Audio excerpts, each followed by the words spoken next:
Estás escuchando El Despertar, un podcast dedicado al estudio de la Biblia y enseñanzas para las mujeres y su diario vivir.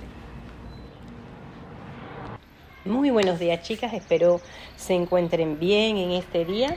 Y bueno, estoy ya de vuelta nuevamente a Málaga. Estaba de viaje llevando a mi hijo menor que da inicio a sus estudios de teología. Y como madre, pues ya sabrán, muy orgullosa. Tengo dos sentimientos encontrados, tanto el despegue emocional de mi pequeño, aunque ya no está tan pequeño, y pues y la emoción de ver lo que sigue por buenos pasos, buenos caminos, que es aprender y conocer más del Señor.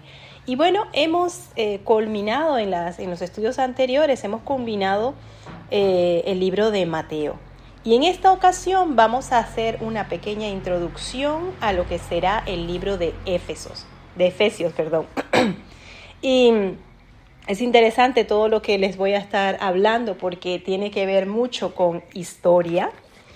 Y para los que no les guste, pues hoy vamos a tener que aprender un poquito para tener una base de qué es lo que vamos a hablar, por qué vamos a estar hablando de esto, a quién se estaba dirigiendo y lo importante que es que Efesios, o más que todo la ciudad de Éfeso, conocida también como Esmirna, aparece en el Apocalipsis y algo tendrá que ver muy interesante. Y muy bien, Éfeso, chicas, fue una ciudad antigua, una localidad de Asia Menor, en la actual Turquía. Muy interesante, eso me encanta, siempre saber dónde está actualmente. Fue una de las 12 ciudades jónicas a orillas del mar Egeo. Según el estudio de lo que son los nombres, Efesios menciona el mito de que a Éfeso durante un tiempo se le llamó Esmirna por una amazona. Éfeso fue una importante ciudad portuaria. Pero ¿qué pasó con la iglesia de Éfeso? ¿Qué ocurrió? En contexto histórico y geográfico de la ciudad, y para hacer un análisis de por qué desapareció una de las grandes congregaciones más importantes del primer siglo de la era cristiana, debemos darnos un pequeño paseo en sus orígenes para poder hablar del presente. Para tal fin, apelamos a las siguientes fuentes. Nuestro querido amigo Google. He buscado por todos lados y esto es lo que he podido encontrarles, que pues ha sido muy interesante. Llevo 2 días buscando información de aquí, de allá, y bueno, vamos a encontrar que tiene muchas cosas interesantes. Si a usted le gusta la historia como a mí, yo les animo a que puedan escudriñar un poquito más y podrán encontrar mucha información buena. Y bien, para hacer un análisis de por qué desapareció una de las congregaciones más importantes del primer siglo, vamos entonces a ver lo siguiente. El significado del nombre de la ciudad de Éfeso es deseable, y tenía el porqué. Es una población en la costa occidental del Asia Menor, entre Mileto y Esmirna, importante centro comercial. Y esto lo podemos encontrar, voy a buscarle rapidito, en Hechos 19, el versículo 1. Y dice así, un momentito, chicas, 19, 1. Dice: mientras Apolos estaba en Corinto, Pablo, después de haber recorrido las regiones superiores, llegó a Éfeso y encontró a algunos discípulos. Vemos aquí que está en Hechos 1, está mencionando Éfeso. El origen de esta ciudad, como ciudad, probablemente Éfeso se fundó en el siglo XII a.C., cuando los colonizadores griegos se mezclaron con los indígenas de la región, descendientes de habitantes de Anatolia, en el centro de Asia Menor. En el 560, Creso, rey de Lidia, conquistó a Éfeso. Este restauró el famoso templo de Artemisa y benefició de gran manera a la ciudad. 3 años después lo capturaron los persas. Lisímaco, uno de los sucesores de Alejandro Magno, la reconstruyó más tarde en el 322 y además de embellecerla, la indujo con la influencia helenística. En el 133 a.C., Átalo III, rey de Pérgamo, entregó la ciudad a Roma y así se mantuvo hasta el 262 después de Cristo. Cuando los godos destruyeron tanto el templo como la ciudad, en la era apostólica, Éfeso era el centro administrativo y religioso de la provincia romana de Asia. Algunos de sus oficiales se llamaban asiarcas. Esto lo encontramos en el versículo 19 también de Hechos, capítulo 19, versículo 31, que dice así. Aquí está también algunas de las autoridades de la provincia de Asia que eran amigos de Pablo, le enviaron mensajes y repentinamente les rogaron que no se aventuraran a presentarse en el teatro. Vemos cómo la Biblia va ligado de la historia. Bien, su ubicación geográfica. Es una ciudad del occidente de Asia Menor y centro importante en la historia de la iglesia primitiva. Estaba situada en Mileto y Esmirna, en el valle del río Caistro, a 5 kilómetros del mar Egeo y entre las montañas de Coreso. Su excelente acceso al mar la convirtió en el principal puerto de Asia durante el Imperio Romano. Compartió con Alejandría y Antioquía la supremacía en el Mediterráneo oriental y llegó a ser la más importante gracias a su posición geográfica y actividad industrial. Ahora vamos a ver sus creencias y cultos. El más grande orgullo de Éfeso era el templo de Diana. Esta diosa era considerada hija de Zeus y hermana gemela de Apolo. La representaban como una doncella cazadora armada de arco y flecha que enviaba plagas a mujeres y animales. Se permitía libertad sexual en su culto. Imagínense, en Éfeso la estatua de Diana se decía que había venido de Júpiter, caído del cielo. No vea esta gente, yo no sé qué era lo que se habían comido. Probablemente un meteorito. Esto lo encontramos también en Hechos 19, versículo 35, que dice así. Entonces el secretario, después de calmar a la multitud, dijo: ciudadanos de Éfeso, ¿hay acaso algún hombre que no sepa que la ciudad de los efesios es guardiana del templo de la gran Diana, de la imagen que descendió del cielo? ¿Ven? Continuamos comprobando lo que dice la historia secular, también la encontramos en la Biblia.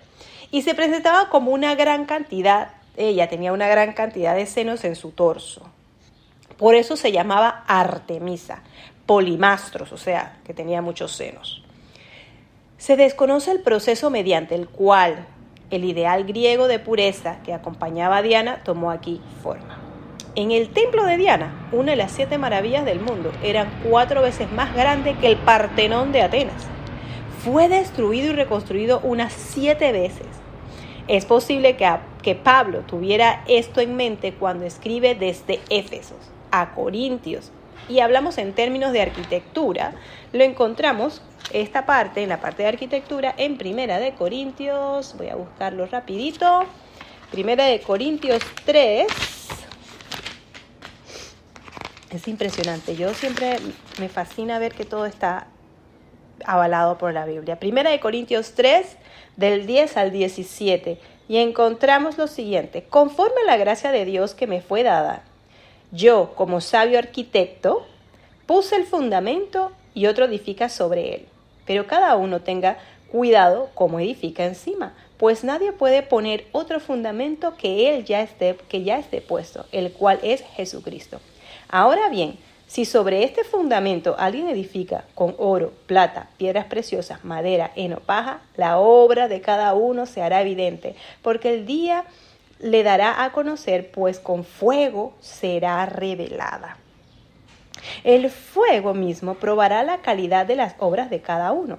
Si permanece la obra de alguien que ha edificado sobre el fundamento, recibirá recompensa. Si la obra de alguien es consumida por el fuego, sufrirá pérdida. Sin embargo, él será salvo, aunque así como a través del fuego. ¿No saben que ustedes son templo de Dios y que el Espíritu de Dios habita en ustedes?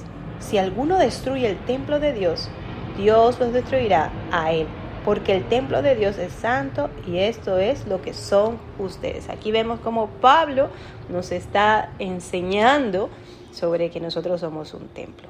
El servicio del templo estaba a cargo de los sacerdotes eunucos, pero también sacerdotisas. La prostitución femenina y masculina se ejercía en estos recintos. Funcionaba allí un banco, quizás el primero del mundo. El sacerdote principal supervisaba las operaciones. Yo no sé cuándo fue que terminaron los sacerdotes en todo este asunto. Y muy pronto obtuvo la fama de Banco de Asia. La ciudad era famosa por la gran cantidad de magos y hechiceros que tenía. Se vendían pequeños documentos que aseguraban que podían resguardar de peligros a sus poseedores. Algo muy parecido sucedió también en el tiempo de que se les vendía la salvación a los reyes, ¿no? De parte de la gente del obispado y todo esto, ¿no? De las iglesias. Muy bien, el apóstol Pablo escribió esta carta a la iglesia que se encontraba en la ciudad más importante de la provincia romana de Asia. Éfeso queda cerca del mar, como les dije, Egeo. Y actualmente, como les había mencionado, está en Turquía. Pablo estaba encarcelado, chicas, cuando escribió esta carta.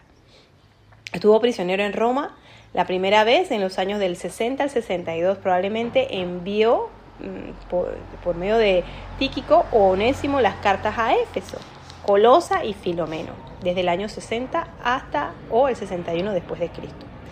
Y el propósito de Pablo era promover la unidad entre los creyentes de las congregaciones.